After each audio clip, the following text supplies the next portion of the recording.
IPL வர்றதுக்கு முன்னாடி பார்த்தீங்க அப்படின்னா ஒரு சிலர் மட்டும்தான் இந்த கிரிக்கெட்டில் சாதனைகள் வந்து செஞ்சுட்டு இருப்பாங்க. இப்போ பார்த்தீங்க அப்படின்னா அதிகப்படியான சாதனைகளை வந்து நம்ம பார்க்குறோம். ஸோ இப்போ இங்கிலாந்துக்கும் இந்தியாவுக்கும் டெஸ்ட் மேட்ச் வந்து முடிஞ்சிருந்தது. அதில் இந்தியா வந்து தொடரை கைப்பற்றியிருந்தாங்க. ஸோ இந்த தொடரில் பார்த்தீங்க அப்படின்னா அதிகமாகவே வந்து சாதனைகள் வந்து செஞ்சுருந்தாங்க. அதில் முக்கியமான சாதனைகள் அப்படின்னு பார்த்தீங்கன்னா 2 சாதனைகளை சொல்லலாம். ஒன்று, இந்த தொடரில் பார்த்தீங்கன்னா 2 டீமும் சேர்ந்து 100 சிக்ஸருக்கு மேலே வந்து விளாசியிருக்காங்க.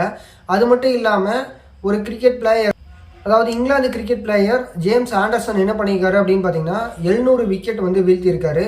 உண்மையிலேயே இவர் வந்து ஃபாஸ்ட் பவுலரில் ஃபஸ்ட்டு பவுலராக வந்து 700 விக்கெட்டை ரீச் பண்ணியிருக்காரு. இதுக்கு முன்னாடி 700 விக்கெட் வீழ்த்தியிருக்காங்களா அப்படின்னு கேட்டிங்கன்னா கண்டிப்பாக வீழ்த்தியிருக்காங்க. 2 பேர் வந்து 700 விக்கெட்டுக்கு மேலே வந்து எடுத்திருந்தாங்க.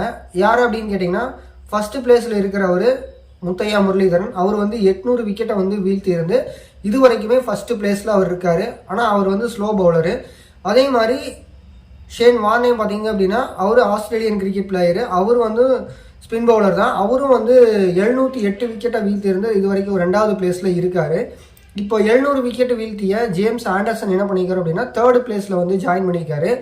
ஆனால் ஃபாஸ்ட் பவுலரில் இவர் தான் ஃபஸ்ட்டு 700 விக்கெட்டை ரீச் பண்ணக்கூடிய ஒரு கிரிக்கெட் பிளேயர்னு சொல்லலாம். அப்போ இது வந்து மிகப்பெரிய ஒரு சாதனை தான். ஸோ ஏற்கனவே சொன்ன மாதிரி இந்த இங்கிலாந்து இந்தியா டெஸ்ட் தொடரில் பார்த்தீங்கன்னா 2 டீமும் சேர்ந்து 100 சிக்ஸருக்கு மேலே வந்து விளாசியிருக்காங்க. இது வந்து ஃபஸ்ட் டைமாக இருக்குது. இதுவும் பார்த்தீங்கன்னா ஃபஸ்ட் டைம் தான். 147 வருட கிரிக்கெட் வரலாற்றில் 2 டீமும் சேர்ந்து ஒரு தொடரில் வந்து 100 சிக்ஸருக்கு மேலே டெஸ்ட் மேட்ச் வந்து விளையாடுறது அப்படிங்கிறது இதுதான் முதல் முறை. ஸோ இந்த வீடியோவில் ஒரு சூப்பரான கண்டென்ட் பார்த்துருப்போம்னு நினைக்கிறேன். அடுத்த வீடியோவில் பார்க்கலாம்.